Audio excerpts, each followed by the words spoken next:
Hey everyone, back again today with a little test of some fountain pens that I've been loving for Urban Sketch, and also some fine liners. And what else have we got here? Just some other little pens that I've been using and collecting over the past 6 months or so. So I always like to start out talking about these Sailor Fude de Manon pens because they're just so much fun and they're affordable. They're great fountain pens for beginners. I have a full-length video comparing the two of these because they are different types of nibs. So go ahead and check that out. I'll add it to the end of this video if I remember to do so. So this one with the green body is the one everybody knows, everybody loves. It is beloved from the Urban Sketch community, but I really want to put you on to its sister pen, the one that's got the 40-degree angle. So this one in the green is the 55. That's the really famous one that you've seen so many Urban Sketch artists use. But my favorite actually is its sister that costs the same price, the 40-degree angle nib. And I just find this one easier, especially if you're a beginner. It doesn't have the huge variety of line widths as the other one, but I just find it much easier to control, and I like the way that it looks. Whereas I find the 55-degree angle takes a little bit more, or has taken a little bit more practice, and I can't write with it as well. These are just me. I mean, your mileage may vary with these two different pens, but I just wish that more people talked about this one. So that is sort of my mission, is to make this one more popular, and I've got a hot tip about ink for you. Let's get into that. And I did forget to add that I'm actually using my Leuchtturm notebook. This is the dotted grid version, and it's okay. I do like it, but I do find it's a little bit see-through. You can see my art. It's just pencil, and you can see it kind of through to the other side. So if that bothers you, maybe this isn't the paper for you. But generally it takes ink really well, and it's so smooth. It's a really nice surface. But anyhow, onto the ink. So platinum carbon black ink used with the ink converter is what I see a lot of urban artists and other artists go for when it comes to refilling this, because it comes with two plastic cartridges when you first buy it, and those plastic cartridges are water soluble ink, so if you get them wet, they bleed, so therefore not obviously ideal for using with watercolor. So the original ones, you get two that come like this, black ink, no matter what the body color is. The ink is black inside if you buy the black pen. I know that sounds confusing, but you know, before I got into these pens, I used to just associate the color of the body with the ink inside. Does that make any sense?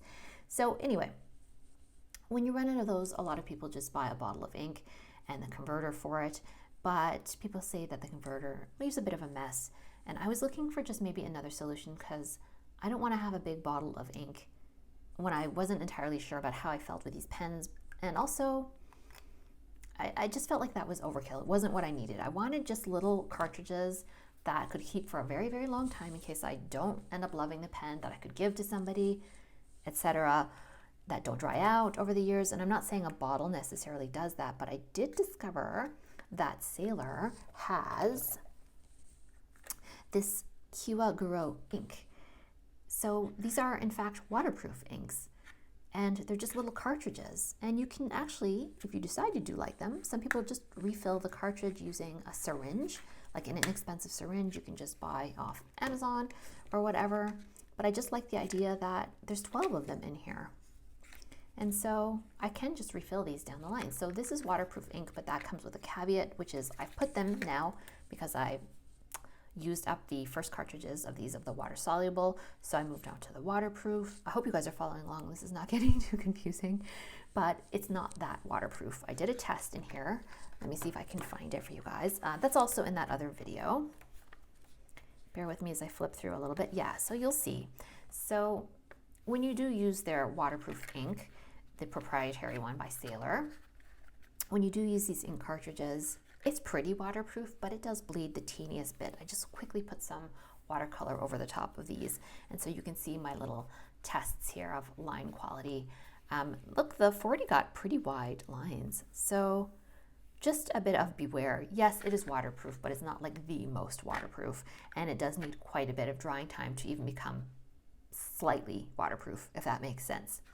But that said, this was like 10 bucks. And so when I was totting up the cost of what the ink plus the converters was going to be for two different pens, that was looking like $35 where I live here in Canada, whereas this was 10-ish bucks. So for me, it was a no-brainer just to try this so that I wasn't overbuying, buying converters that I maybe wasn't going to use for the pens. So if you're iffy about the pens and maybe you want to try some waterproof and you're not too fussed on whether it's the platinum carbon black ink or some other, high quality waterproof ink, maybe you want to try this combo. It makes the whole thing affordable to try it. I like that this outside is paper, and I like that if I don't want these down the line, I'm sure I can find other artist friends I can just give them away to, and they may be grateful to give them a try. Right. So 2 amazing pens. This is a roundup. Really like them both. This, I think, is better. Dare I say that? I think that this is a better pen that doesn't get enough love. So if you wanted to try it out and you just needed someone to give you that little push, here I am to say that you might really like this. I do. Okay, let's move on now to possibly the most famous pen of all when it comes to fine liners and artists' waterproof pens. I know there's some others on the market, but these are pretty tried and true, right? These are Pigma Micron by Sakura. So I've got the size 08, 02, and 05. I see lots of artists using these pens, but then I think some people forget that some people are absolute complete beginners and don't really know the difference between them at all. It was confusing to me at first. This is the Micron Fineliner size 005. So basically what happens is, the sizes go up. There's smaller ones even than this, and then 08 will be the chunkier one, and so we will have a look here. So what I love about this is the quality of the ink inside. What I don't like is there's so much metal on the nib that sometimes it's kind of hard to work at an angle if you hold your pen quite angled, or maybe you're used to like pencil work, right, where you're sort of really holding it on that lower angle. It's not great for that. Nonetheless, let's have a look. So this is the Pigma Micron. And you see how small it writes if you get this really small size, which is 005. Very, very thin. This is great for like drawing a line side of like a flower. Sometimes you just need really, really fine lines.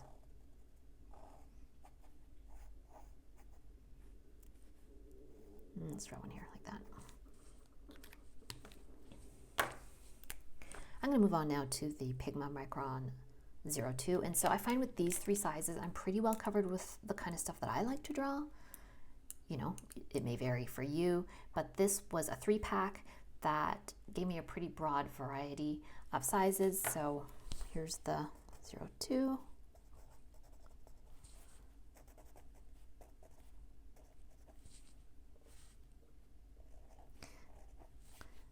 And I'll show you. Let's just draw some quick.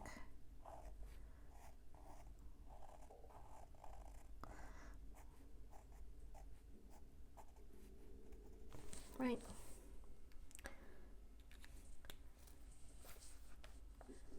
You can see it kind of forces you to draw a little bit, print a little bit bigger, whereas you can get so teensy with this. You can't really do that as easily with that. But probably my all-time favorite to draw with in terms of size is this Pigma Micron, because I do like a slightly bolder line. This is the 08. This is probably my platonic ideal.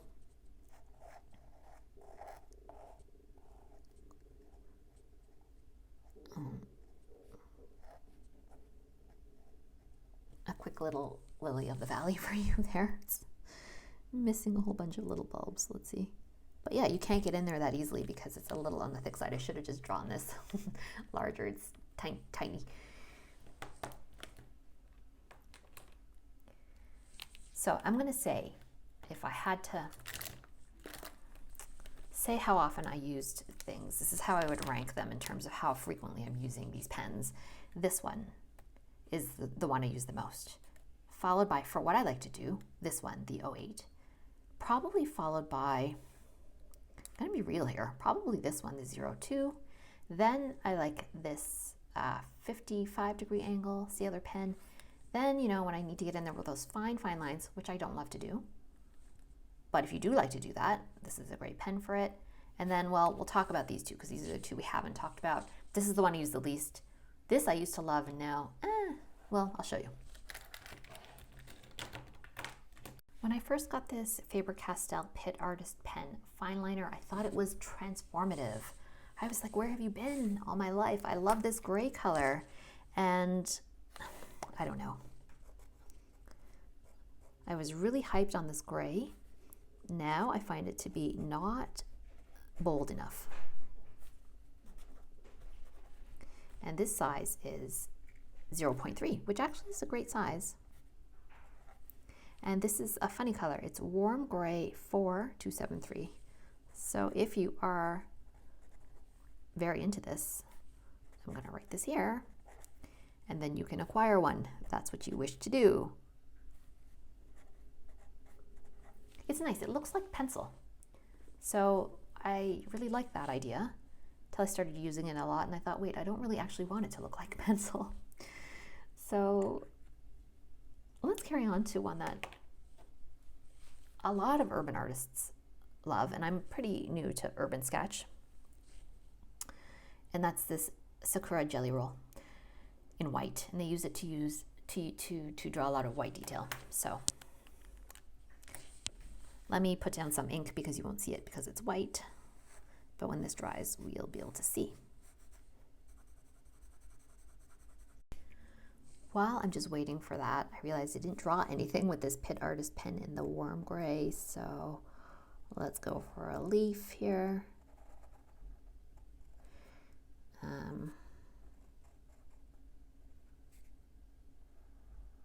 It's a nice gray, I don't know, it's fine. It's fine. It's much like the Micron though, it just has a different hand feel. This one has a sort of, well, it doesn't feel as nice. It doesn't feel as smooth. This one feels like it's a harder plastic. One thing I don't like about these Microns, not to harp on them, but they are very, very good. But what I don't like is the caps never settle quite properly on them. So I often find I'm just having this one in hand or putting it down somewhere and I can't find it. It doesn't post that well. Like it just doesn't, you know, if you want that satisfying click, you're not going to get it from that pen. But this one does post quite nicely. Right, pretty good. But this feels cheaper than these ones. So, you know, trade-off. I think price-wise they're pretty similar. So I think these are dry.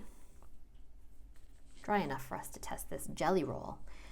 I made a video about this one as well, going into it in more detail than you would probably think plausible for just an inexpensive jelly pen. Cons about it are just that this is a kind of a finicky little cap, but listen, if you do have one of these, push it in all the way until you hear that satisfying little click. Let me do it for you up on the mic. Because it's got a little sealing section inside, so that it really does have to seal that little ball or else it'll dry out. If it does dry out, you just gently try and roll it back to life, basically. So this is the Jelly Roll. This one could be, no, it's actually wet. I was going to say it could be dry because I don't remember reaching for this in a while. So if you're having trouble, I think that's actually not dry yet. Yeah, it's not dry. That's my mistake. If you're having trouble using it, don't smack the crap out of it. Just gently try and, you know, do scribbles. Everybody knows how to do that with ballpoint pens. All of us who've ever used a ballpoint pen have done that. But don't smack it really hard. Let's try again. Yeah.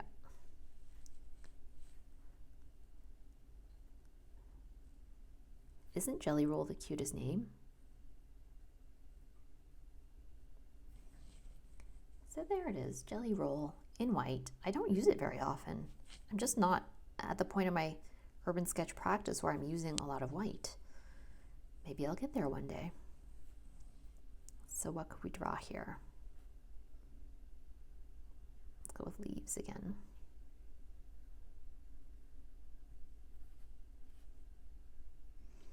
Yeah, it can be finicky. The secret is the less that it's working, the lighter you should press. So just use the most gentle press you can. But it can be a little struggle bussy, and so I think that is a turnoff for a lot of people. My issue is really not with it, it's just that I don't need white all that often. All right, there we are. It almost has a chalky look, as if I were writing chalk on a blackboard. Yeah, and the more I'm doing, the more I'm taking it away. Yeah, so it had ink on it, guys, so that's just me because I'm impatient to get this demo done. Yeah. Still nice. I mean, it's like a $2 pen, so we have to be realistic, I think, about what we expect from it. Right, so there we are. Thank you for hanging out with me. If you did enjoy this video, please do consider giving me the old like and consider subscribing. I'll do another one of these. If you enjoyed this, hopefully you found it relaxing. We'll see you in the next video. Bye.